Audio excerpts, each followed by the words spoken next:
Asante na tuketini tafadhali.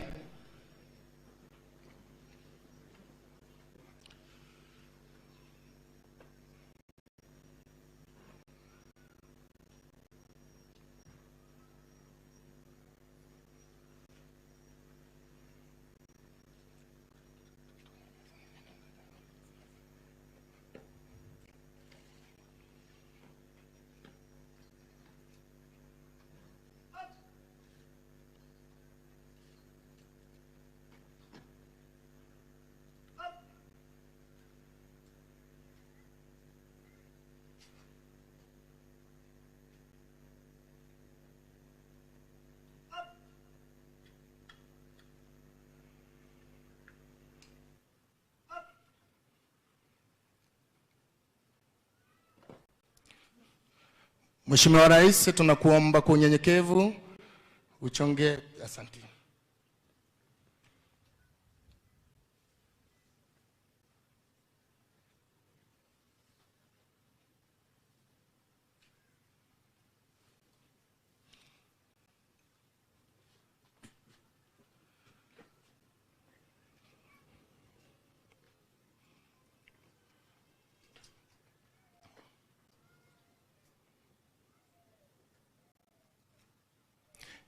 Your Excellency, before you are officer cadets who excelled in various disciplines, winners awards. Your Excellency, best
round and the recipient of the Sword of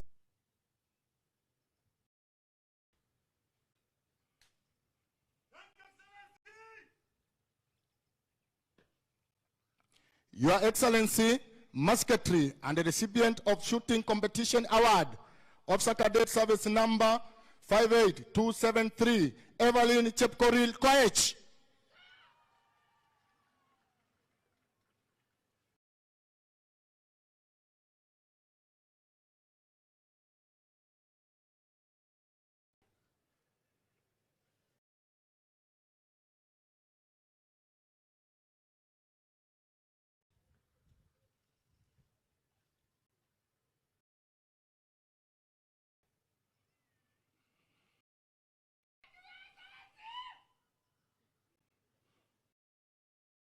Your Excellency, best in class and the recipient of the Academic Studies Award, Officer Cadet Service Number 58270, Valentine Mwamba Orori.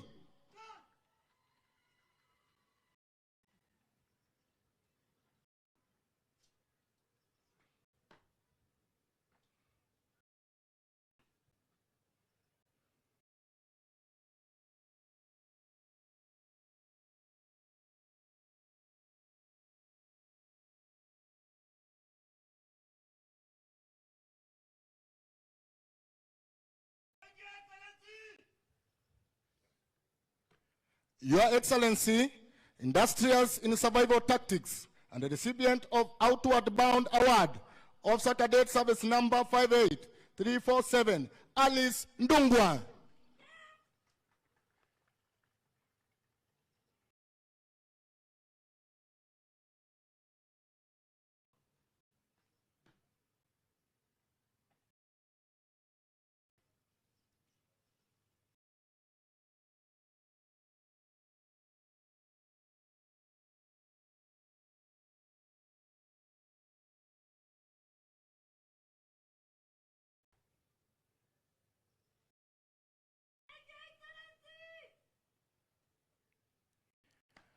Asante, tuwapigie makofi jameni.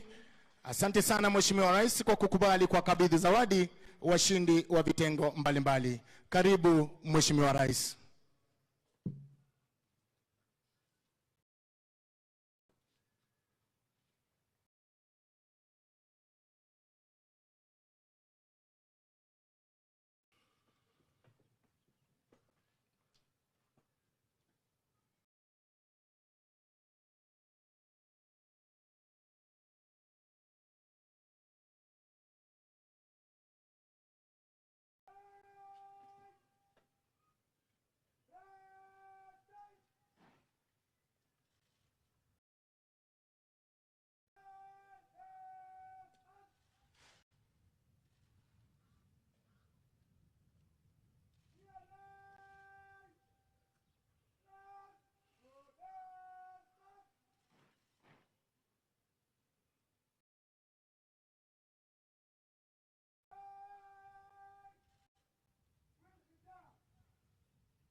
Ambia Ngaruya.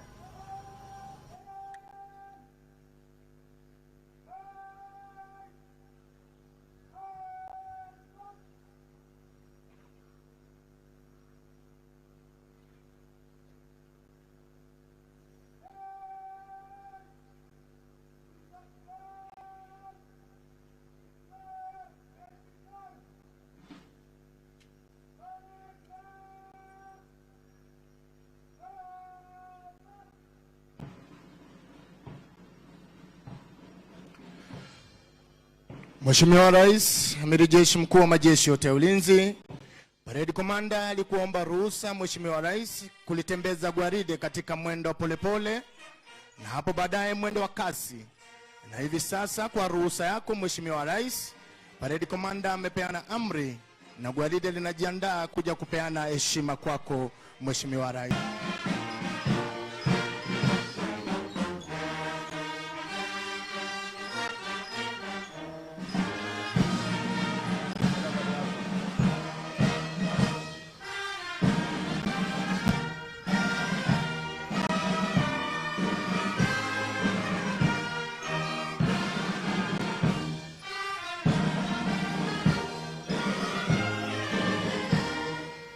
Mheshimiwa Rais, kuongoza gwaride ni bendi ya magereza ikiwa inaongozwa mbele na Drum Major Senior Sergeant Catherine Vizo, na vile vile Drum Major Corporal Margaret Makambi, Corporal Reginald Omburo na vile vile Corporal Halima Gedi.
Your Excellency, a world-class parade display found in Kenya Prison Service here at the Prison Staff Training College. A display that has only been prepared for you, Your Excellency. Enjoy the display, Your Excellency.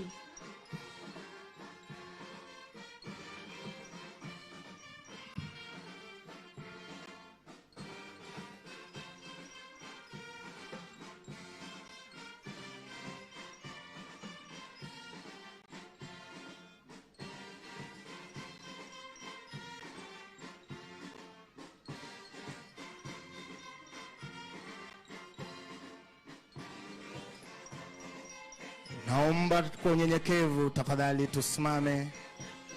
Your Excellency, leading the entire parade is the parade commander, Officer Cadet Shadrach Kibet, assisted by Parade Adjutant Officer Cadet Kevin Mola Karanja. Your Excellency, before you right now is platoon number 1 under the command of Officer Cadet Adams Micheki. He's supported by Platoon Assistant Officer Cadet Simon Kinyaga, Your Excellency. Showing their respect to you, Your Excellency, appreciating you for you have taken your time out of your busy schedule to be here today with us, Your Excellency. And before you right now, Your Excellency, is platoon number 2 under the command of Officer Cadet Stella Amajong. She's assisted by Platoon Assistant Officer Cadet Kennedy Ibuya.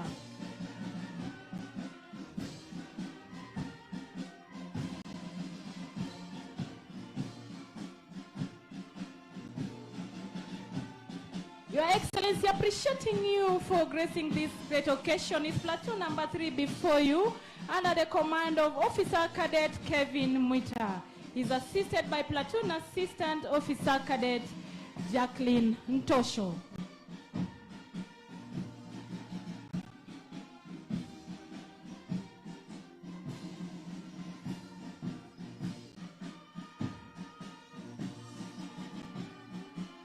Your Excellency, Officer Cadet Rebecca Warambo, commanding platoon number 4 that is before you right now. She's supported by Platoon Assistant Officer Cadet Hassan Abdallah, Your Excellency. Enjoy the display, Your Excellency.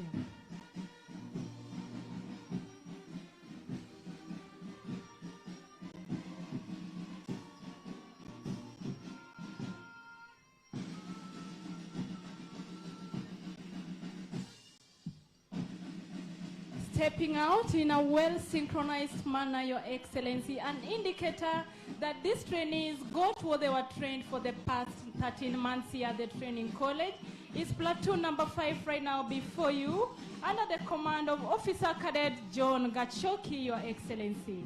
He's supported by Platoon Assistant Officer Cadet Maureen Ngote.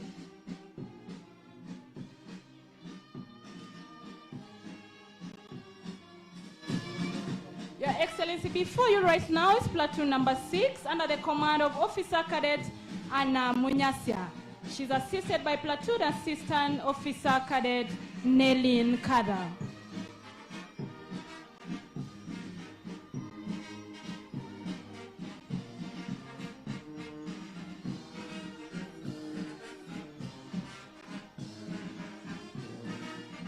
Appreciating you, Your Excellency, for you've taken your time to be here today with us. His platoon number 7 before you right now is under the command of Officer Cadet Saddam Hamed, Your Excellency. He's supported by Platoon Assistant Officer Cadet Tekla Jerotich, Your Excellency.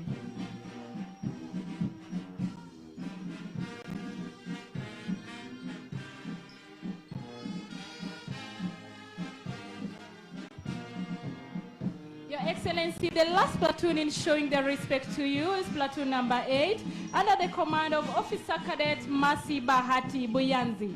She's supported by Platoon Assistant Officer Cadet Benjamin Basil Olemainda Tano.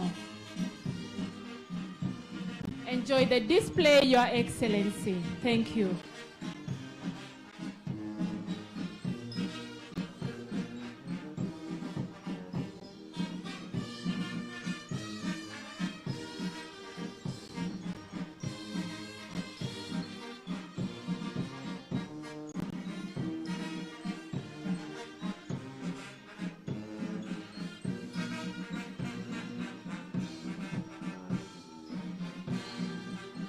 Asante, naomba tuketini tafadhali.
Mheshimiwa Rais, Parade Commander Shadrack Kibet akitembea kwa mwendo maridadi tayari kabisa kwenda kuchukua nafasi yake rasmi kuendelea na kupeana amri zitakazofuatia. Karibu Mheshimiwa Rais.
Mheshimiwa Rais, Parade Commander alikuomba ruhusa kulitembeza gwaride katika mwendo polepole na hapo baadaye mwendo wa kasi. Na hivi sasa amepeana amri gwaride linatembea katika mwendo wa kasi kujiandaa kuja kupita mbele yako Mheshimiwa Rais na kupeana heshima zao wakiwa katika mwendo wa kasi. Karibu Mheshimiwa Rais.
Naomba kwa unyenyekevu tusimame tafadhali.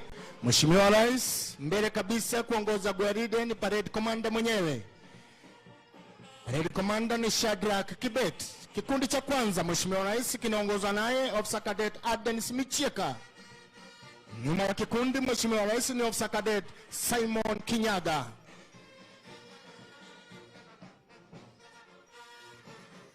Kikundi cha pili Mheshimiwa Rais kinaongozwa naye Officer Cadet Stella Amojong. Nyuma ya kikundi cha pili Mheshimiwa Rais ni Officer Cadet Kennedy Ibuya.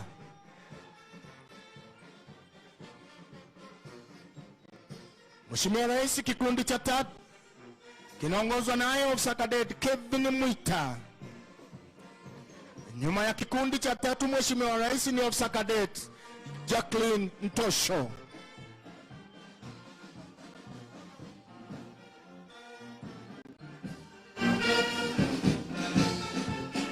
Kikundi cha nne Mheshimiwa Rais kinaongozwa naye Officer Cadet Rebecca Warambo. Nyuma ya kikundi cha nne Mheshimiwa Rais ni Officer Cadet Hassan Abdalla Chache.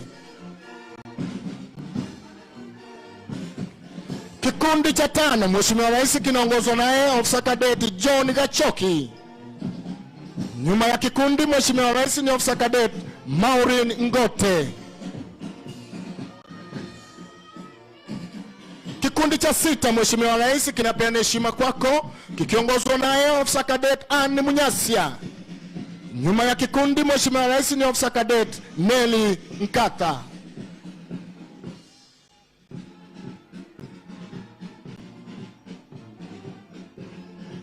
Kikundi cha saba Mheshimiwa Rais kinaongozwa naye Officer Cadet Saddam Ahmed. Nyuma ya kikundi cha saba Mheshimiwa Rais ni Officer Cadet Tekla Cherotich. Mheshimiwa Rais, mwendo wa kasi kikundi cha nane kinaongozwa naye Officer Cadet Masi Bahati Buyanzi. Nyuma yake Mheshimiwa Rais ni Officer Cadet Benjamin Basil Ole Maitano. Mheshimiwa Rais, na kufunga nyuma ya gwaride ni Parade Adjutant Kevin Mola Karanja.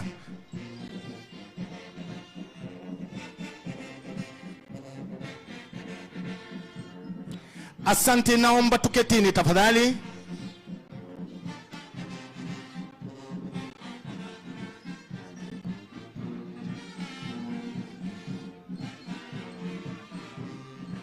Your Excellency, these officer cadets have been trained on areas that are very key and relevant to the mission of Kenya Prison Service, Your Excellency. And this will enhance service delivery within the department, Your Excellency.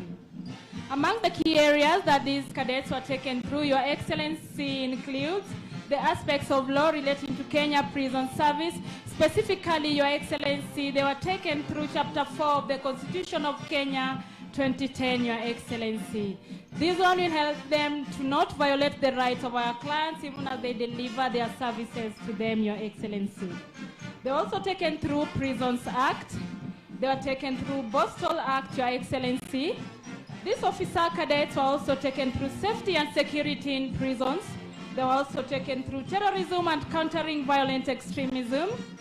Your Excellency, these officers are also taken through treatment of offenders, both for the youthful and adult offenders, amongst other key areas, Your Excellency. Enjoy the display, Your Excellency. Thank you.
now and in the future,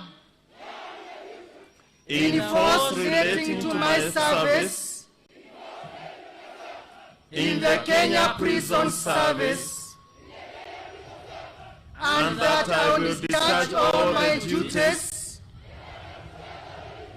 of a prison officer according to law, without fear, affection, or ill will. So help me God.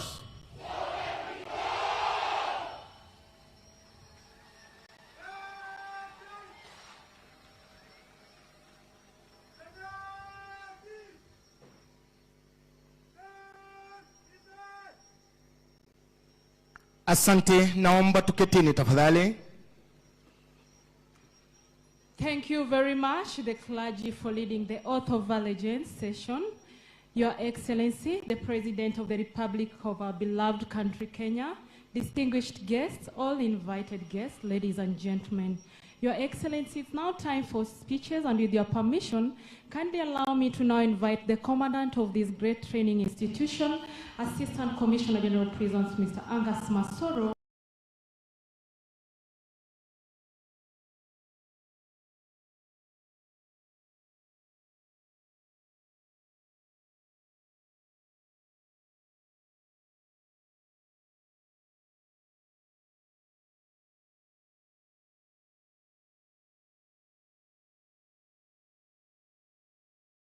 to continue with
and Commander-in-Chief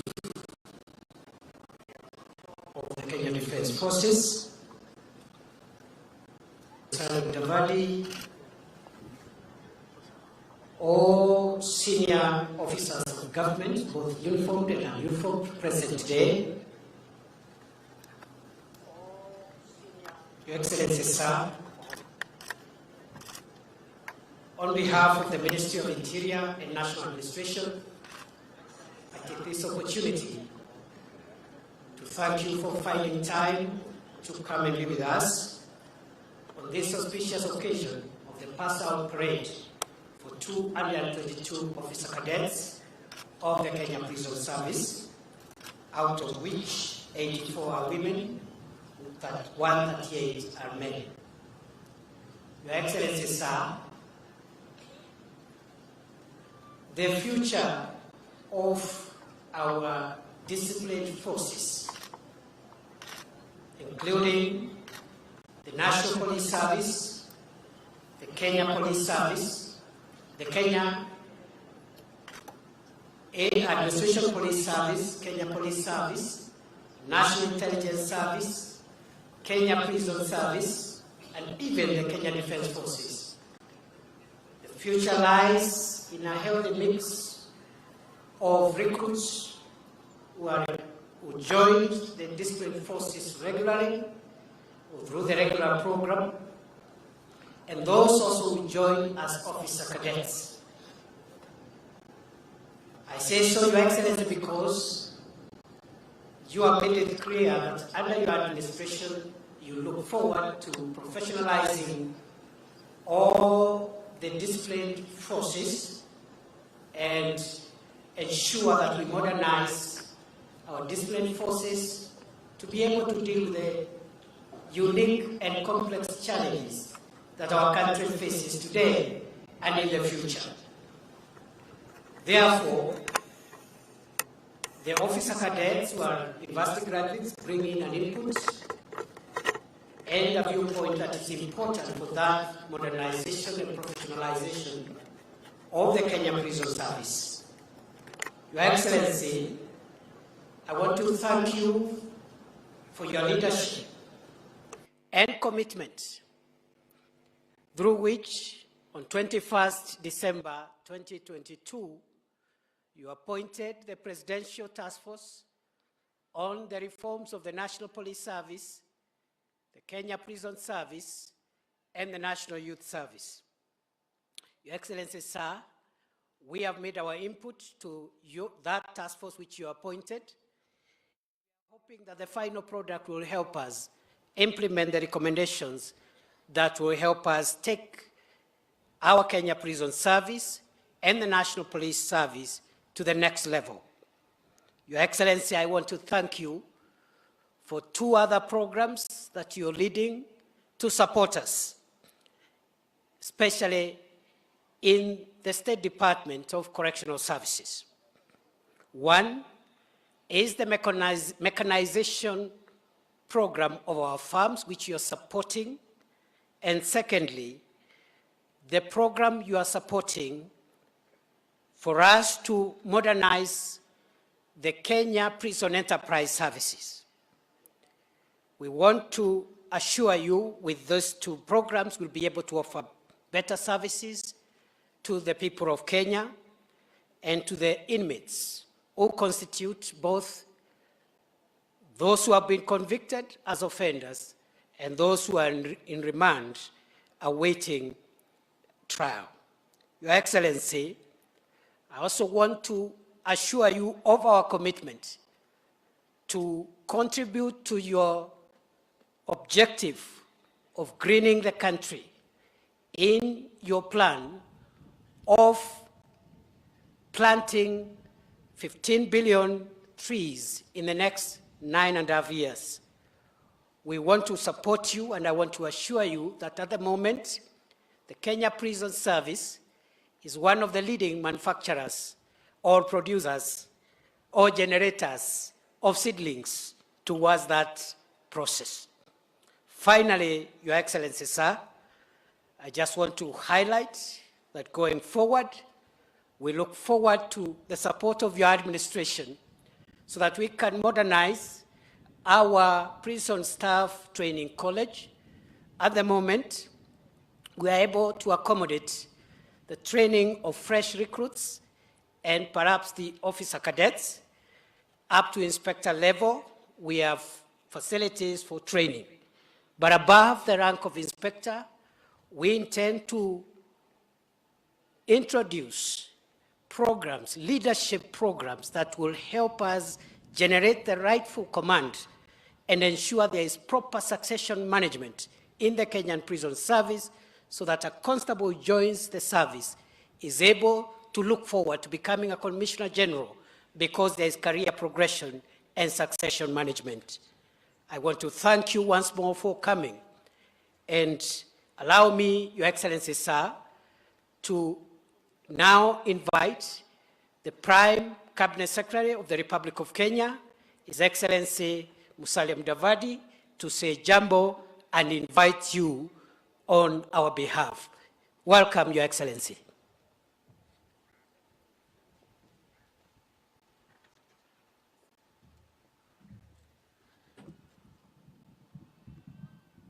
Thank you. Your Excellency, the President of the Republic of Kenya and Commander-in-Chief of the Defense Forces,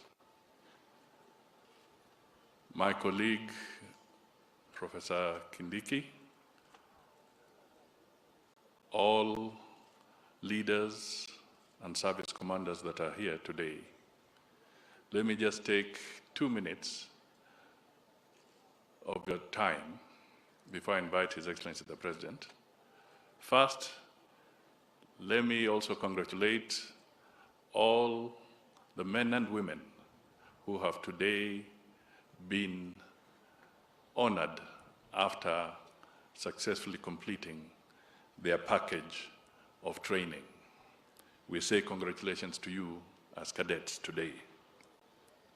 The second point I want to make is that, Your Excellency, it is always a sense or a moment of joy and pride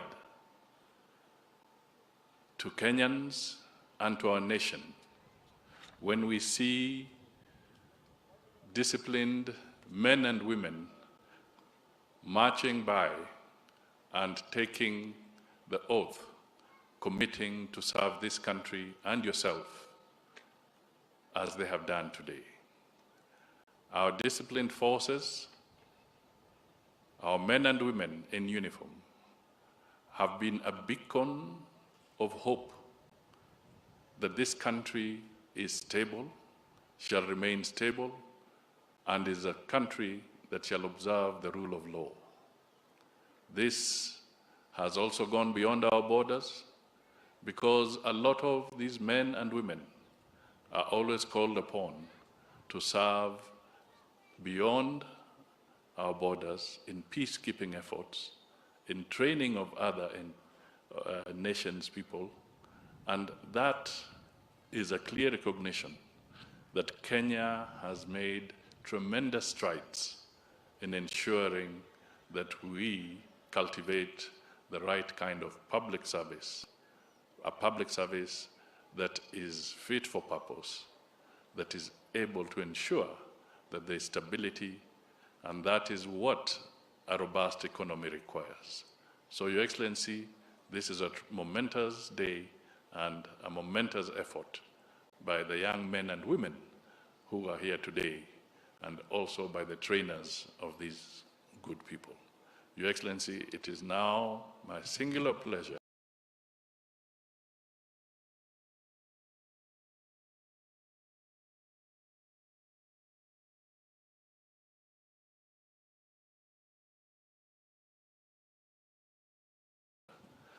to request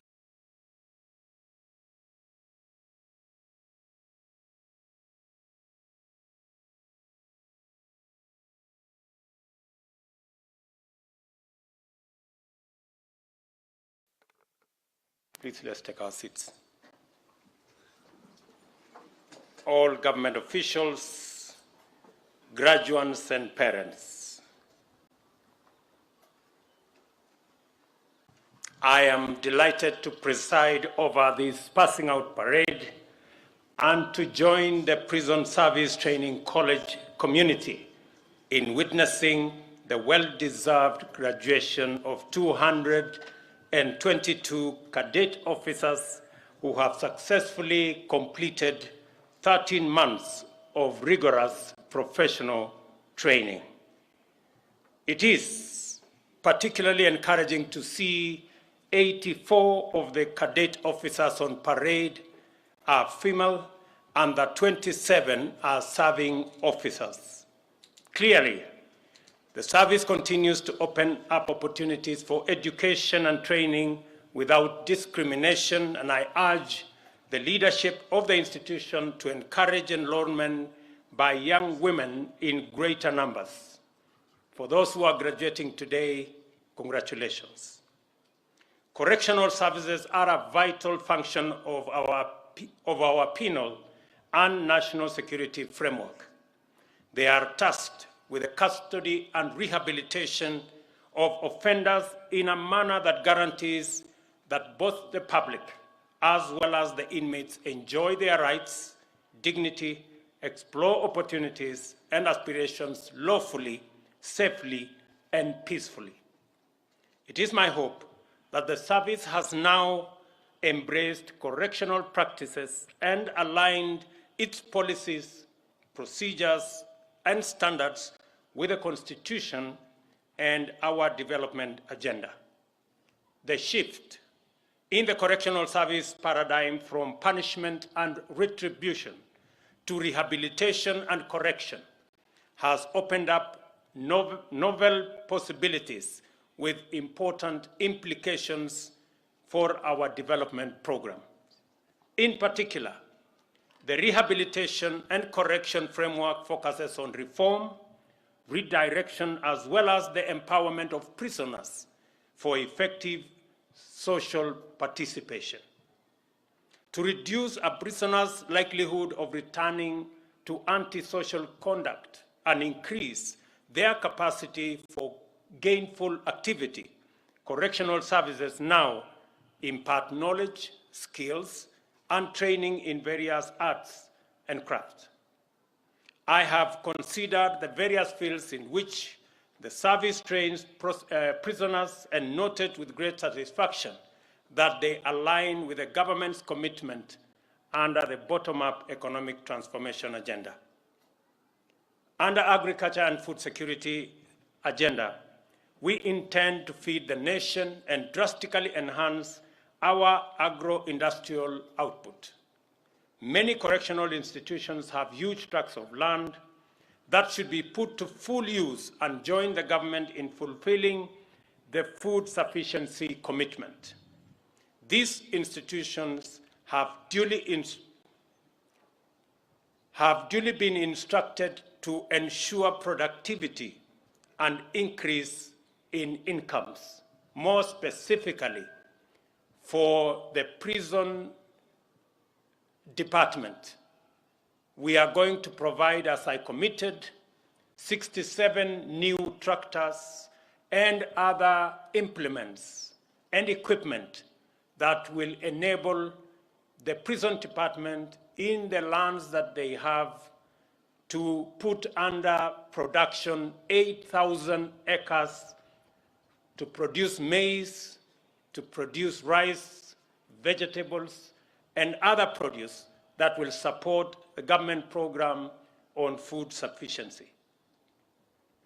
Under our affordable housing program, we have set out to create millions of jobs throughout the building industry, construction of projects, extraction and preparation of building materials, as well as fabrication and installation of fixtures, fittings, and other accessories, among other activities. Under our micro and small enterprise, we intend to encourage the prison's enterprise by providing additional modern equipment to improve the quality of products that comes out of our prison enterprise industry so that we can better serve both the inmates with good quality training and equipping them with the necessary knowledge for them to participate meaningfully once they leave prison. We have embarked also on financial and capacity and other forms of empowerment for entrepreneurs to innovate, incubate, and curate business ideas into the next generation and to profitably engage in enterprise in various sectors and at different scales. The Hustler Fund will provide and make affordable funding available to support these enterprises, reduce barriers to accessing funding, and deepen financial inclusion. I am encouraged, therefore, to note that the prison service has placed emphasis in educating and training prisoners in various aspects of agriculture, including irrigation and mechanized farming. I am also happy to see the magnificent handicraft and other items produced by skilled prisoners under the auspices of the prison's enterprises. As we take concerted and robust measures to combat climate change through the restoration of national forest cover, I take this opportunity to commend the State Department for Correctional Services, which has planted 443,000 trees so far in prison institutions across the country. This impressive number excludes the 2,000 trees planted under the Community Service Order afforestation program, 5,000 trees planted at the Kianjukini Forest in Kirinyaga County, and the Marmanet Forest Initiative, which aims to plant an additional 100,000 trees. Just to let the prison service to know that it is the commitment of government, and I expect that the prison service will start with the land they have by putting at least 20% of the land they have under tree cover, including fruit trees.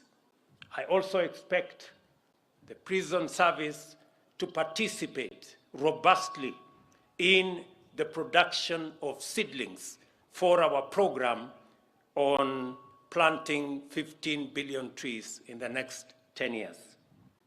I also applaud the State Department for producing varieties of seeds for different ecological areas. The Cabinet Secretary is responsible for Environment and Interior must effectively coordinate to ensure efficient uptake of seedlings, including initial production, so that no one and no trees overgrow in nurseries. To solve the problem of overcrowding in our prisons, free up land in urban centers for critical public services, and provide more space to accommodate prison population and training facilities. The Cabinet Secretaries responsible for Interior and Public Works have been instructed to urgently develop a prisons master plan, which will be used to identify and develop new and modern prison sites. This will provide ample opportunity to impart necessary skills, training, and education through correctional services in the spirit of rehabilitation and reform. At the same time, I note that more than 10,000 prisoners are serving sentences of 3 years and below. Further, 41% of the prison population is awaiting trial for bailable offenses. All these people need not be incarcerated. It is important for stakeholders in the justice ecosystem to seriously implement alternative dispute resolution and to consider alternatives to imprisonment for relatively minor sentences. I urge the judiciary to provide leadership in this matter and the Attorney General to initiate necessary engagements in this respect. To graduates assembled on the pass-out parade, your assignment is clearly spelled out for you. You will have the responsibility of performing your duties lawfully in a manner that promotes the objectives of our correctional system and complements our economic transformation agenda through occupational training. Most critically, you will be responsible for rehabilitating offenders into responsible and productive citizens who will not only successfully reintegrate into society upon return, but also contribute significantly to wealth creation and shared prosperity. On this, you have the support of the government of Kenya, you have my commitment at a personal level to support the entire prisons fraternity in delivering on the mandate assigned to you by the Constitution of Kenya. Let me also commit that the infrastructure being developed, as I made a commitment, that you have a facility here that is being developed, the housing program here in Ruiru and the one in Shimolatewa. I want those facilities to be completed before the end of this year, and the minister should come and open them for use by those who are waiting for those facilities. We will be discussing shortly the big program on housing with the ministry responsible so that we can deliver on our commitment on improving housing for all our prison servicemen, officers, and commanders. Let me also ask you, as you look into the big space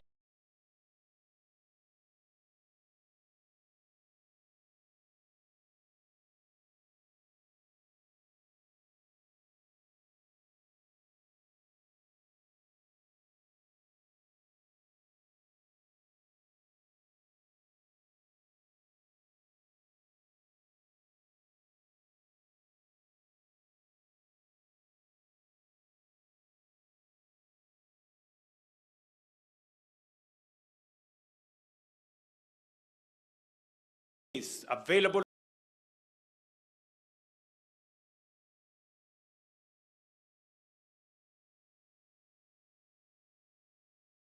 to you, to the teachings and to the beliefs of religion, whether they are Christians, Muslim, or indeed any other religion.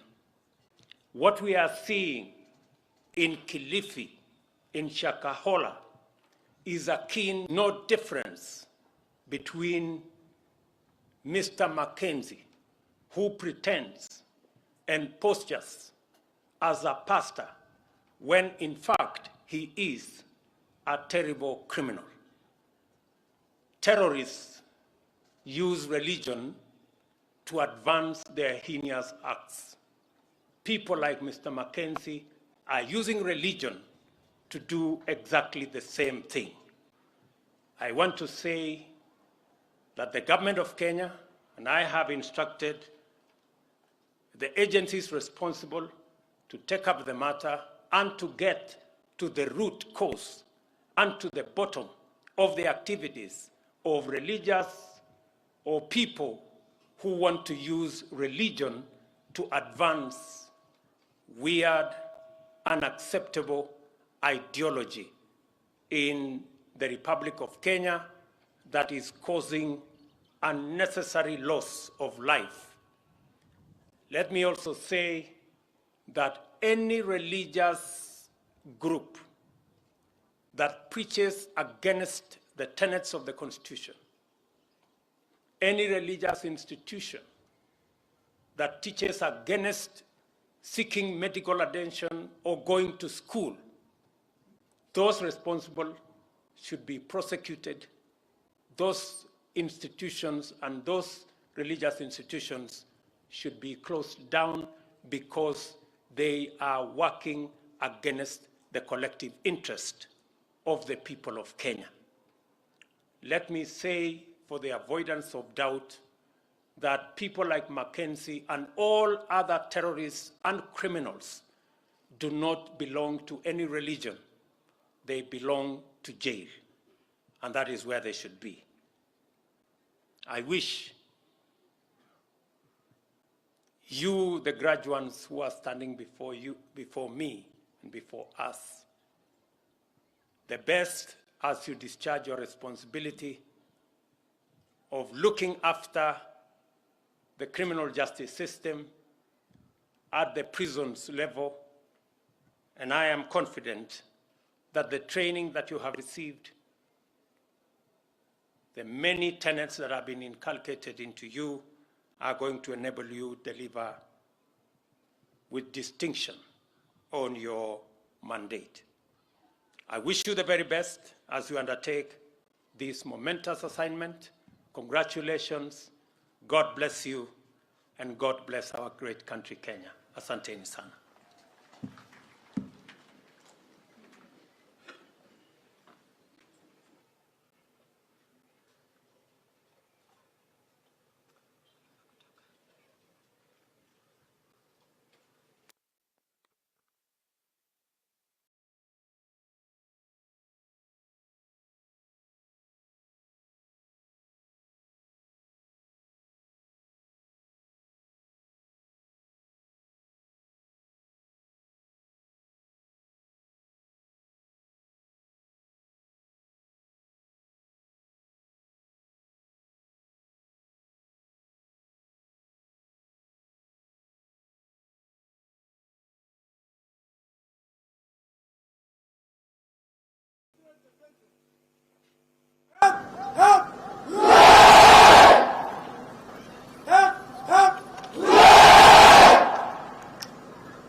Your Excellency, may I have the permission to march off the parade, sir?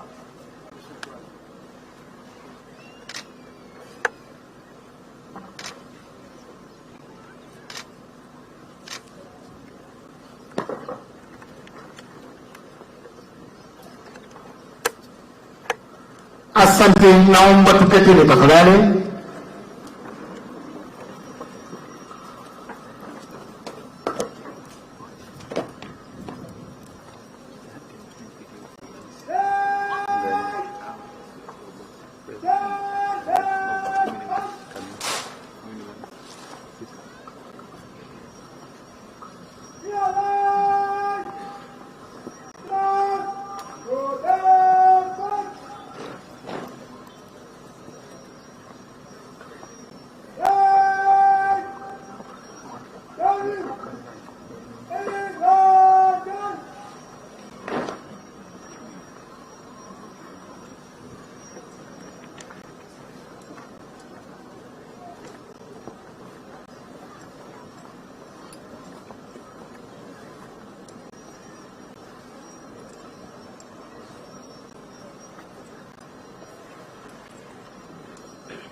Mheshimiwa Rais, hivi sasa parade commander amepeana amri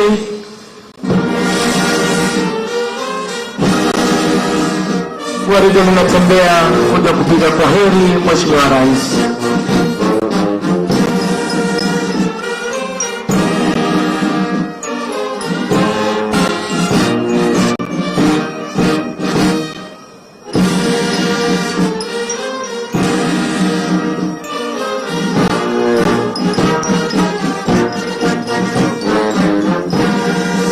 Hivi sasa Mheshimiwa Rais, hawa ni maafisa kamili wa idara ya magereza baada ya kula kiapo mbele yako Mheshimiwa Rais. Mheshimiwa Rais, ni furaha yetu kukufahamisha kwamba hawa ambao wanatoka hivi sasa, baadhi yao tunao madaktari, tunao wataalamu wa kilimo, walimu Mheshimiwa Rais wako ndani yao, graduate teachers, mawakili, wanasayansi wa akili, wataalamu wa masuala ya kijamii. Mheshimiwa Rais, miongoni mwao kunao wataalamu wa masuala ya jinsia, wataalamu wa madawa, pharmacists, wataalamu wa teknolojia Mheshimiwa Rais, information technology, waaguzi, wahandisi, wana mazingira. Kwa mengi zaidi namkaribisha mwenzangu Naomi. Karibu mwenzangu. Thank you so much, Your Excellency. Presenting to you new officer cadets that have taken the oath now before you here today, Your Excellency. They have sworn to serve this nation without fear or favor, Your Excellency. Congratulations, officers. Welcome to Kenya Prison Service. Let us beef up the security of our motherland, Kenya, through the mission, through the vision, and through the motto of Kenya Prison Service. Welcome aboard, officers. Let us rehabilitate offenders together so that they become better citizens. Your Excellency, this officer cadet has been groomed. They have been empowered with the right skills and knowledge, Your Excellency, and they now leave this ground, the training college, with the right tools and weapons to serve the nation in the Department for Correctional Services, Your Excellency. Among key areas, Your Excellency, that these officers were taken through that is going to enhance service delivery in Kenya Prison Service, Your Excellency. Some of them include, they are taken through weaponry, Your Excellency. They are also taken through leadership and endurance, Your Excellency. These officer cadets were also taken through terrorism and countering violent extremism, Your Excellency. A key area that was also not left behind, Your Excellency, was on the Constitution of Kenya 2010, Chapter 4 and Article 10 of the Constitution of Kenya, talking about national values, Your Excellency. So the Kenya Prison Service from the Prison Staff Training College, Your Excellency, is presenting to you officers who know the rules, who know what the Constitution is all about, who are aware that they are not supposed to violate the rights of our clients whom they are going to serve in their daily lives, Your Excellency. Welcome aboard, officers. Let us serve the nation together as Kenya Prison Service officers. Thank you, Your Excellency.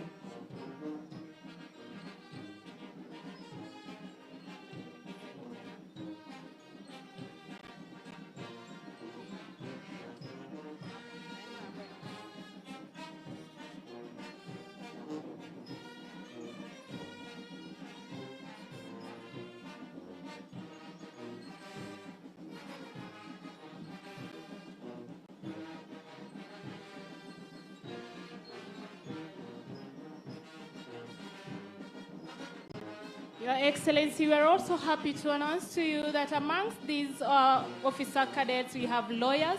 We also have agriculturists who are going to enhance and take up the campaign on national restoration of tree, through which you are very passionate about, Your Excellency.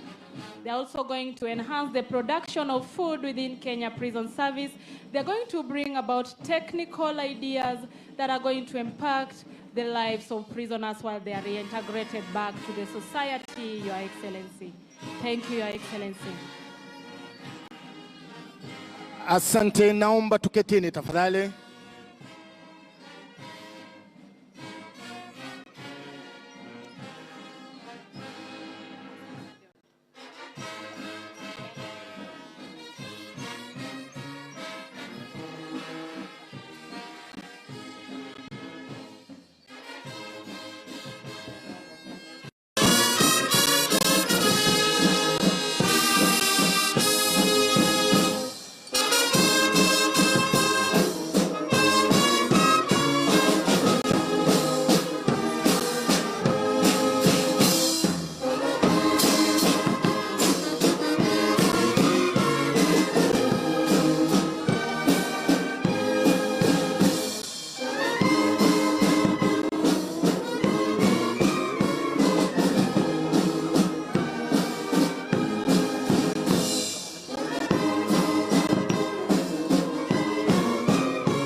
nyimbo ambazo zitafuatana zinazojulikana kama tereviongo. Tereviongo, Mheshimiwa Rais, ni zile nyimbo ambazo zinafuatana, ikiisha ingine inafuata, ingine inafuata. Mheshimiwa Rais, karibu kwa burudani kutoka kwa bendi ya Magereza.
Wimbo wa kwanza, Mheshimiwa Rais, ni wewe Mungu wangu.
Mheshimiwa Rais, hivi sasa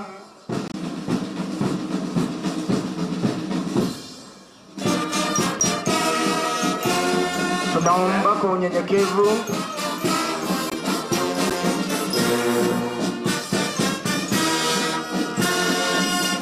Asante Mheshimiwa Rais, bendi ya magereza inapopiga kwa heri, bendi ambayo tunaienzi, bendi ambayo iko na uwezo wa kucheza nyimbo mbalimbali.